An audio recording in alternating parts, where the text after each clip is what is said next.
नमस्कार, आप देख रहे हैं प्राइम न्यूज और मैं हूं आपके साथ आलोक शुक्ला। यूपी प्राइम में आप सबका स्वागत है। और यूपी में कोरोना के केस तेजी के साथ बढ़ते जा रहे हैं। 24 घंटे में 37,238 नए केस सामने आए, जो एक दिन में प्रदेश में कोरोना संक्रमितों की सबसे बड़ी संख्या है।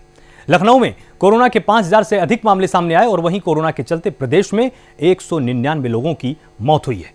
लखनऊ में 24 घंटे में 7,165 लोग ठीक भी हुए। पूरे प्रदेश में 24 घंटे में 22,566 लोग डिस्चार्ज किए गए।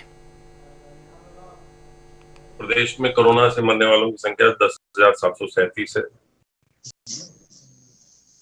प्रदेश में विशेष अभियान सैंपल टेस्टिंग का चलाया जा रहा है कि अधिक से अधिक सैंपल एकत्रित करके उन्हें टेस्ट किया जाए। कुल 2,25,236 सैंपल कल टेस्ट हुए हैं। ये संख्या को धीरे धीरे कोशिश किया जा रहा है, इसको बढ़ाकर 2.5 लाख से अधिक किया जाए और इसमें 1 लाख से अधिक RT-PCR के सैंपल टेस्ट किए जाएं। इस प्रकार कुल अभी तक जो सैंपल टेस्ट हुए हैं उनकी संख्या 3,93,00,000 हो गई है। आज होम आइसोलेशन में लगभग 2,18,000 व्यक्ति संक्रमित जो है वो होम आइसोलेशन में रह रहे हैं। प्रदेश में सर्वेलेंस की जो गतिविधि है वो तेजी से चलाई जा रही है। सर्वेलेंस के माध्यम से घर घर हमारी स्वास्थ्य विभाग की टीमें लक्षण युक्त व्यक्तियों की पहचान करने में लगी हुई हैं। 2,24,413 क्षेत्रों में 5,60,472 टीम दिवसों के माध्यम से 3,31,20,000 घरों में सर्वेक्षण का कार्य आज कल तक पूरा हुआ है। इनमें लगभग 16 करोड़ की आबादी निवास कर रही है। वैक्सीनेशन टीकाकरण का भी एक तेजी से एक अभियान चलाया जा रहा है, जिसके हिसाब से कुल 95,64,090 लोगों को वैक्सीनेशन की टीकाकरण की पहली डोज दे दी गई है। इनमें से 18,77,291 लोगों को दूसरी डोज दी गई है। इस प्रकार यदि कुल मिलाया जाए तो 1,14,00,000 डोजेस जो है वो वितरण हो गई हैं। कल आज रात्रि से परसों सोमवार सुबह 7 बजे तक का जो एक बंदी का ऐलान किया गया है, वो बंदी आज रात में 8 बजे से शुरू हो जाएगी। इस दौरान शनिवार और इतवार को पूरे प्रदेश में स्वच्छता, सैनिटाइजेशन, साफ सफाई का अभियान चलाया जाएगा। विशेषकर सर्वेलेंस का अभियान चलाया जाएगा। टीकाकरण भी सैटरडे को किया जाएगा। सैटरडे को, शनिवार को टीकाकरण खुला रहेगा। इस प्रकार प्रदेश सरकार अधिक से अधिक लोगों को टीका लगाने का जो एक प्रयास कर रही है उसको आगे बढ़ाया जाएगा और उसको आगे बढ़ाया जा रहा है। सभी से अनुरोध है कि जो भी पात्र उम्र के हैं वो अपना नजदीकी केंद्र पर जाकर अपना टीका लगाएं। 1 मई से जैसे बताया गया है कि 18 वर्ष से ऊपर के जो आयु के सभी हमारे नागरिक हैं सबको टीका लगाया जाएगा और ये टीका प्रदेश सरकार द्वारा सरकारी अस्पतालों में निःशुल्क लगाया जाएगा। प्रदेश सरकार अस्पतालों में हर तरह की व्यवस्था करने का प्रयास कर रही है। माननीय मुख्यमंत्री जी द्वारा समीक्षा प्रतिदिन की जा रही है कि हर जिले में बेड की संख्या दुगनी की जाए। लखनऊ में विशेषकर जो ऐसे 10 जिले हैं जहां पर की ज्यादा संक्रमण है, कल माननीय मुख्यमंत्री जी ने रात्रि में भी एक समीक्षा बैठक उनके जिलाधिकारियों, मंडलायुक्तों और पुलिस अधीक्षकों और पुलिस कमिश्नरों और सभी संबंधित अधिकारियों के साथ की थी और ये उन्होंने इस बात की समीक्षा की थी कि कैसे अधिक से अधिक बेड बढ़ाए जा सकते हैं। बेडों के साथ साथ जो ऑक्सीजन युक्त बेड जो है वो अधिक बढ़ाने पर उनका जोर था और अधिक से अधिक ऑक्सीजन बेड कैसे बढ़ाया जाए इस पर कार्य चल रहा है। प्रदेश सरकार द्वारा वर्तमान में जो ऑक्सीजन की समस्याएं आ रही हैं उनको उनके लिए कंट्रोल रूम बनाया गया है और कहीं से भी ऑक्सीजन मिल पा रही है उसको उपलब्ध कराया जा रहा है। साथ साथ आगे के लिए रणनीति बनाकर लगभग हर अस्पताल को स्वयं के एटमॉस्फेरिक ऑक्सीजन से, जो कि वातावरण से ही ऑक्सीजन बनाए, ऐसी मशीनों से युक्त करने की योजना पर काम चल रहा है और स्वास्थ्य विभाग और स्वास्थ्य चिकित्सा शिक्षा विभाग द्वारा 31 ऐसे अस्पतालों के लिए ऑलरेडी ऑर्डर जारी कर दिए गए हैं। 15 से 20 दिन में ये इन 31 अस्पतालों में स्वयं के जो एटमॉस्फेयर है, जो कि वातावरण है, उससे उसकी हवा से ऑक्सीजन बनाने का के प्लांट जो है वो लग जाएंगे। इसके साथ साथ जो पेशेंट्स हैं उनके लिए भी लगभग 1500 ऑक्सीजन कंसंट्रेटर जो हैं वो आ रहे हैं और उनको आवंटित किया जा रहा है, जहां पर मरीजों को सिलेंडर की ऑक्सीजन की बजाय ऑक्सीजन कंसंट्रेटर जो दिए जाएंगे, जो कि हवा में से ऑक्सीजन लेके आदमी के शरीर को ऑक्सीजन उपलब्ध कराते हैं। इस प्रकार ऑक्सीजन पर विशेष ध्यान दिया जा रहा है।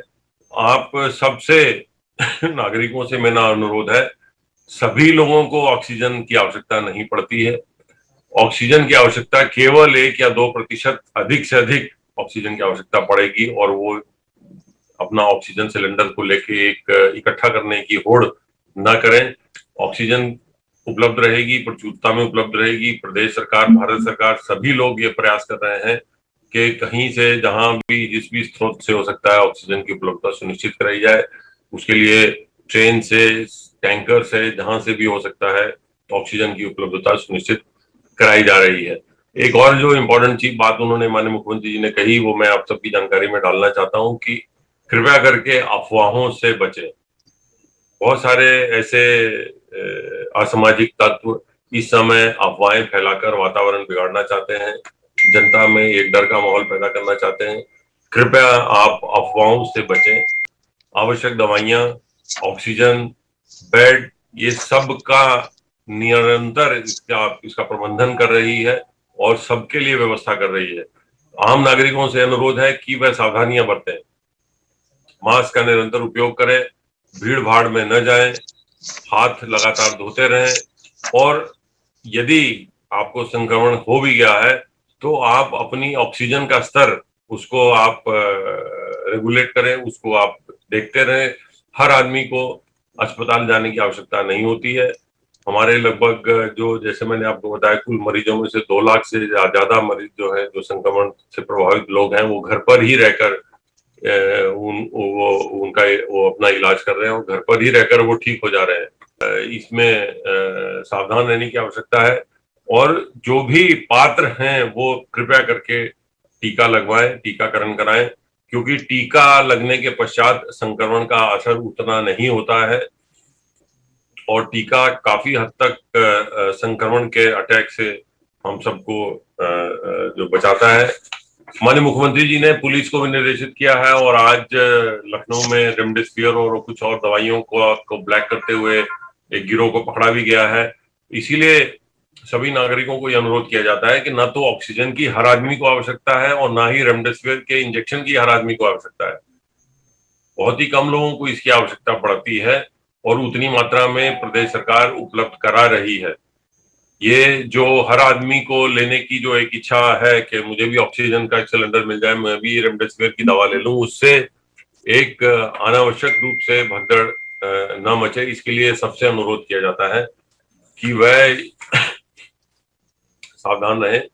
प्रदेश सरकार द्वारा माननीय मुख्यमंत्री जी के निर्देश पर पूरे प्रदेश में इस तरह की जमाखोरी करने वालों, सिलेंडर की जमाखोरी करने वालों, आवश्यक दवाओं, विशेषकर रेमडेसिविर और अन्य आवश्यक दवाओं की कालाबाजारी करने वालों के खिलाफ तेज अभियान चल रहा है। माननीय मुख्यमंत्री जी ने पुलिस को भी निर्देशित किया है कि ऐसे तत्वों को चिन्हित कर उनके खिलाफ गैंगस्टर और एनएसए जैसी प्रभावी कार्रवाई की जाए और साथ साथ उनकी संपत्तियों को भी जब्त किया जाए।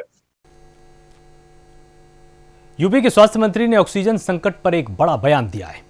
उन्होंने कहा कि यूपी में ऑक्सीजन जनरेटर जल्द लगाए जाएंगे। अक्टूबर में इसके टेंडर निकाले गए थे, लेकिन सिविल वर्क करके कंपनियां नहीं आई थी, इनसे बातचीत की गई थी। साथ ही उन्होंने स्वास्थ्य महकमे की घोर लापरवाही से पीएम केयर फंड से मिली धनराशि का इस्तेमाल नहीं किया गया है। वहीं अक्टूबर 2020 में पीएम केयर फंड से जो भी धनराशि मिली थी, यूपी के 8 अस्पतालों में ऑक्सीजन जनरेटर लगाने के लिए वो दिए गए थे। धनराशि लखनऊ के सिविल अस्पताल को छोड़कर कहीं और नहीं लगा। आज के दिन जो रिपोर्ट हम लोग को आई है, लगभग 37,000 से ऊपर के केसेस आए हैं प्रतिदिन के, जो होता है पूरे उत्तर प्रदेश के, और 22,000 प्लस के रिकवरी हुई है आज के दिन। तो अब ये तो है कि वायरस अभी फैला हुआ है, वायरस काफ़ी इन्फेक्शन स्प्रेड कर भी रहा है और हम लोग भी प्रयास कर रहे हैं कि जो भी संसाधन है उनके आधार पर या उनके माध्यम से ज़्यादा पेशेंट्स को राहत दें, उनका उपचार कराएं और होम आइसोलेशन पर और कॉन्टैक्ट ट्रेसिंग पर हमारा ज़्यादा जोर है। होम आइसोलेशन में जितनी संख्या में लोग शहरों में रहते हैं उनको दवाइयाँ पहुँचाना और उनका कंसल्टेशन कराना। एक तो ये हम करते हैं जिसमें हम ज़्यादा जोर देते हैं। दूसरा कॉन्टैक्ट ट्रेसिंग, जो कंटेनमेंट जोन बन चुके हैं, उस कंटेनमेंट जोन के अंदर पूरा कॉन्टैक्ट ट्रेसिंग करना, सैनिटाइजेशन करना, स्वच्छता करना, ये दो तीन चीज़ हम लोग इस पर पहले भी जोर देते थे, इस बार भी जोर दे रहे हैं। प्रयास यही है कि इसके आधार पर काफ़ी कुछ कंट्रोल में आएगा, नियंत्रण में आना चाहिए। वहीं यूपी के औरैया से दुखद खबर सामने आई है। सदर से बीजेपी विधायक रमेश दिवाकर की कोरोना से मौत हो गई है। उनका अंतिम संस्कार यमुना तट शेरगढ़ घाट पर किया गया। विधायक रमेश दिवाकर का कुछ दिनों पहले कोरोना संक्रमण हुआ था। हालात ज्यादा खराब होने के कारण उन्हें मेरठ मेडिकल कॉलेज में भर्ती कराया गया था। यहां इलाज के दौरान उनकी मौत हो गई है। वहीं विधायक के निधन की खबर से क्षेत्र में शोक की लहर दौड़ गई है। भारतीय जनता पार्टी सहित विभिन्न राजनीतिक दलों के लोगों ने विधायक रमेश दिवाकर के असामयिक निधन पर शोक जताया है। वहीं विधायक की पत्नी लक्ष्मी दिवाकर भी कोरोना से संक्रमित है। उनका कानपुर में इलाज किया जा रहा है। वहीं पुलिस की ओर से विधायक रमेश दिवाकर को शोक सलामी दी गई। इस मौके पर जिलाधिकारी सुनील कुमार वर्मा, पुलिस अधीक्षक औरैया अपर्णा गौतम ने शोक सलामी देकर दिवंगत आत्मा की शांति हेतु मौन धारण किया है।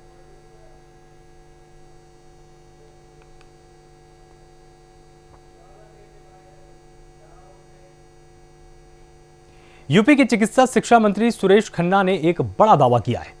उन्होंने दावा किया कि लखनऊ में ऑक्सीजन की कमी से कोई मौत नहीं हुई है। साथ ही उन्होंने यह भी दावा किया कि 2 दिन पहले ऑक्सीजन की कमी से परेशानी जरूर हुई थी, लेकिन अब ऑक्सीजन पर्याप्त मात्रा में है। उन्होंने बताया कि 750 मीट्रिक टन ऑक्सीजन का कोटा भारत सरकार ने आवंटित कर दिया है, जिसको सभी राजकीय मेडिकल कॉलेजों को फंड से रिलीज किए जा चुके हैं। ऑक्सीजन की किल्लत अब नहीं है।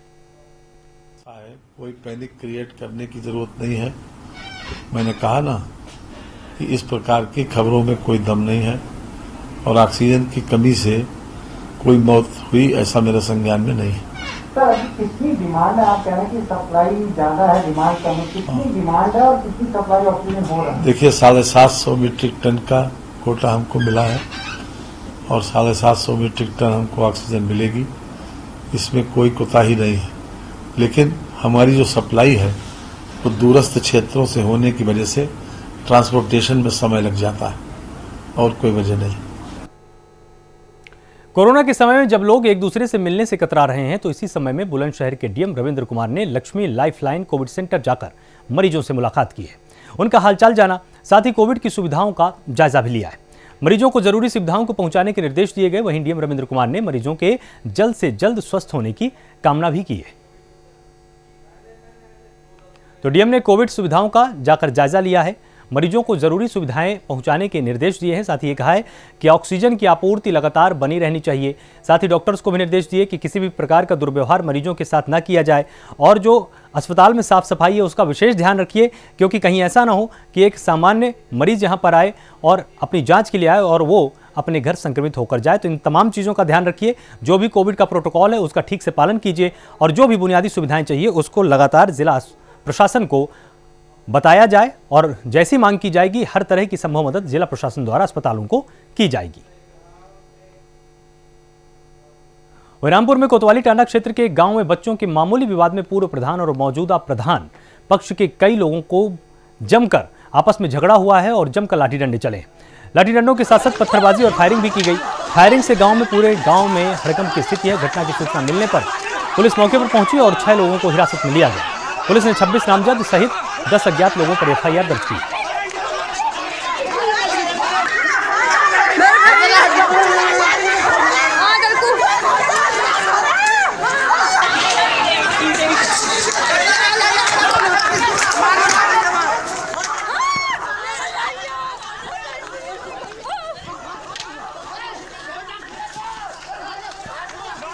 तो आप तस्वीरों में बिल्कुल साफ तौर पर देख सकते हैं, पुलिस ने कई लोगों को हिरासत में लिया है।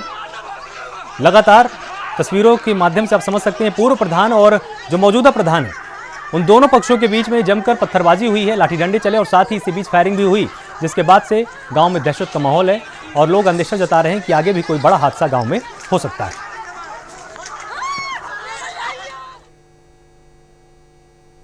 जालौन के उरई कोतवाली क्षेत्र के राजेंद्र नगर करमेर रोड पर ट्रांसफार्मर में भीषण आग लग गई। आग लगने का कारण शॉर्ट सर्किट बताया जा रहा है। पुलिस और फायर ब्रिगेड ने कड़ी मशक्कत के बाद आग पर काबू पाया है। तो ये बड़ा अपडेट हम आपको लगातार दे रहे हैं, जहां पर ट्रांसफार्मर में भीषण आग लग गई। शॉर्ट सर्किट के चलते ये आग लगी है।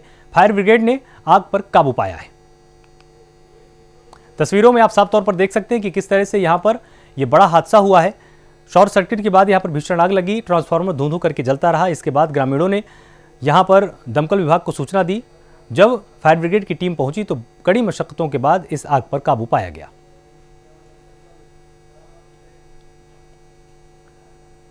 वहीं चंदौली में रेलवे स्टेशन के सामने 2 ट्रक आपस में भिड़ गए, जिससे ट्रक के डीजल टैंक फट गए और उसमें भीषण आग लग गई। आग से ट्रक चालक की जलकर दर्दनाक मौत हो गई है।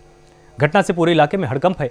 स्थानीय लोगों ने घटना की जानकारी पुलिस को दी है। सूचना पर पहुंची पुलिस ने कड़ी मशक्कत के बाद आग पर काबू पाया है।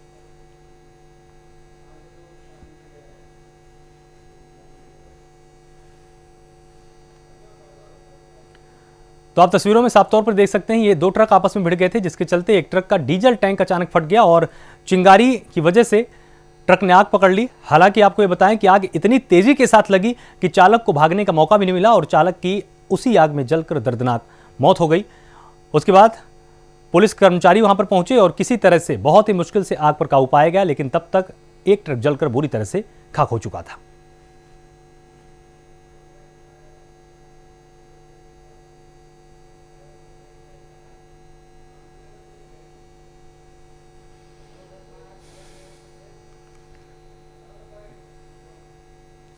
सूचना प्राप्त हुई कि एक ट्रक का रोड एक्सीडेंट की वजह से इसमें आग लग गई है। यह भी पता चला कि ड्राइवर जो है वो संभवतः उसी में फंस गए हैं, तो और उसमें एक्सीडेंट के कारण आग भी लग गई थी ट्रक में। तो जो लोकल्स हैं उनके द्वारा उनकी मदद करने की कोशिश की गई, लेकिन क्योंकि वो स्टीयरिंग व्हील वगैरह से दबे हुए थे तो इसलिए उनकी मौके पर दुखद मृत्यु हो गई है। पुलिस और फायर ब्रिगेड द्वारा राहत बचाव का कार्य इस समय आपके सामने किया जा रहा है। ट्रैफिक भी क्योंकि ये NH है, इस पर जाम लग गया था, तो वो जाम ट्रैफिक को भी सिंगल लेन करके ईज आउट कराया जा रहा है।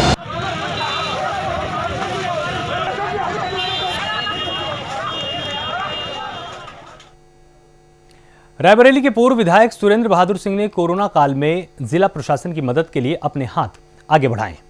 उन्होंने डलमऊ शमशान घाट में विद्युत शवदाह केंद्र बनाए जाने की बात कही है। कोरोना संक्रमण से मृत्यु दर कांकड़ा काफी बढ़ चुका है। ऐसे हालात में शमशान घाटों पर शवों के निस्तारण में काफी असुविधाओं की जानकारी लगातार सामने आ रही है। ऐसे में पूर्व विधायक ने रायबरेली जिलाधिकारी वैभव श्रीवास्तव को अपना प्रस्ताव भेजा है, जिसमें रायबरेली से डलमऊ शमशान घाट पर पूर्व विधायक सुरेंद्र बहादुर सिंह ने अपने खर्च पर विद्युत शवदाह केंद्र बनवाकर मदद करने की इच्छा जाहिर की है। हमने जिला प्रशासन को अपनी पहल से अवगत कराया।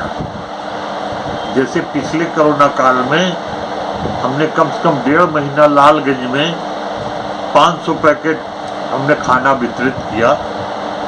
उसी तरह इस वर्ष जो हमने अभी तो लॉकडाउन के अंदर का, उसी तरह इस वर्ष भी जब ये कोरोना महामारी शुरू हुई और अभी लॉकडाउन नहीं हुआ है, तो इस समय पहले वाले में ग्रामीण क्षेत्र में इतना कोरोना प्रभावित नहीं हुआ, लेकिन इस वर्ष ग्रामीण क्षेत्र में गांव-गांव में कोरोना प्रभावित हो रहा है। देश में कोरोना के मामले लगातार बढ़ते जा रहे हैं, जिसको लेकर देश में अफरा तफरी का माहौल है। कोरोना से लगातार जो मौतें हो रही हैं, उसको लेकर कांग्रेस के वरिष्ठ नेता प्रमोद तिवारी ने सरकार पर जमकर निशाना साधा है।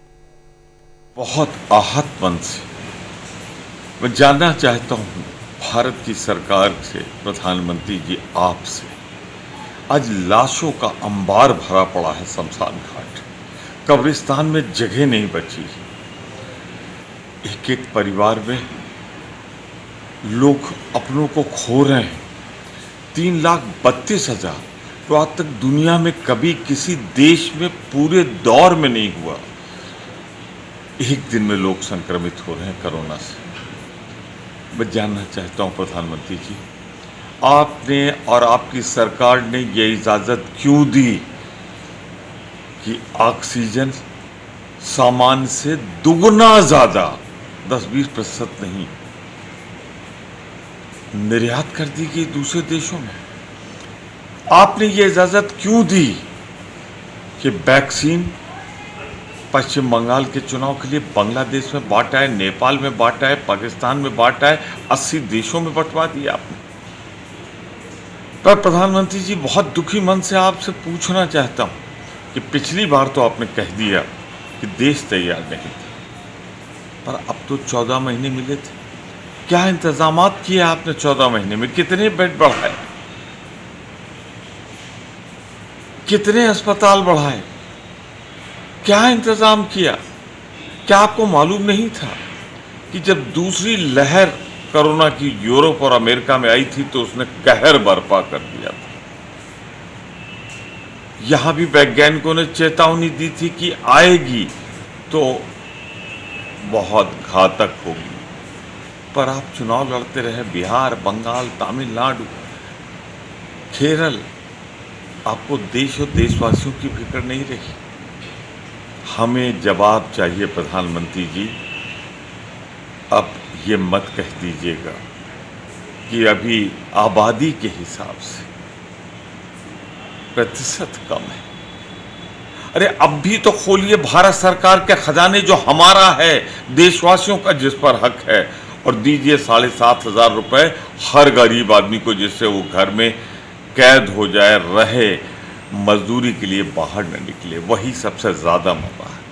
अरे जवानों को दीजिए बेरोजगारी भत्ता, जिससे सबसे ज्यादा वही शिकार हो रहा है हमारा युवा भारत।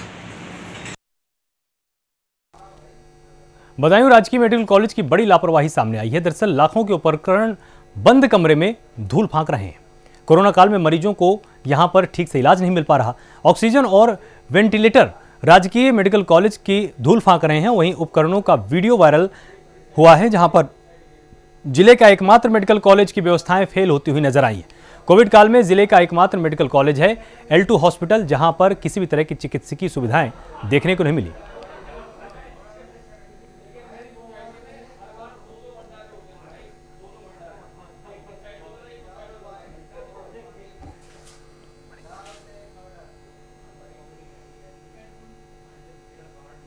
वहीं नोएडा में पुलिस को एक बड़ी सफलता मिली है, जहां पुलिस ने धोखाधड़ी और जालसाजी करने वाले एक गैंग का पर्दाफाश किया है।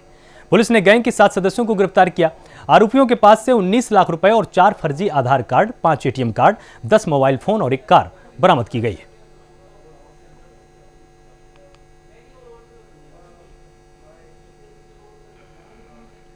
$44 लाख का आसपास निकल गए थे, तो इसको लेकर हम लोग CCTV फुटेज एनालाइज किए और अलग अलग टीम बन गई थी। इसमें पूरा गैंग के बारे में पता कर रहे थे। तब तक जो फर्जी करने के लिए जो बैंक में आए थे, पिता जो बुजुर्ग महिला का बेटा और पति बनकर, वो चेकबुक भी इशू कराया था। उस चेकबुक को कलेक्ट करने के लिए कल बैंक में आ गए थे। तो उस सूचना पर हम लोग तुरंत उन लोगों को गिरफ्तार किया। उसके बाद उनको निशानदेही के आधार पर 5 और अन्य व्यक्ति को गिरफ्तार किया। कुल इस केस में 7 लोगों को गिरफ्तार हुई है। फर्रुखाबाद में एक युवती का शव पेड़ पर लटका हुआ मिला। शव मिलने से पूरे इलाके में सनसनी फैल गई।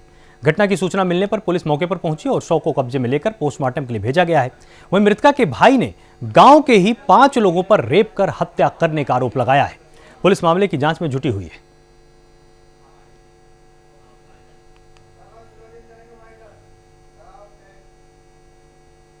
यूपी प्राइम में फिलहाल इतना ही। आप लगातार जुड़े रहिए प्राइम न्यूज के साथ। नमस्कार।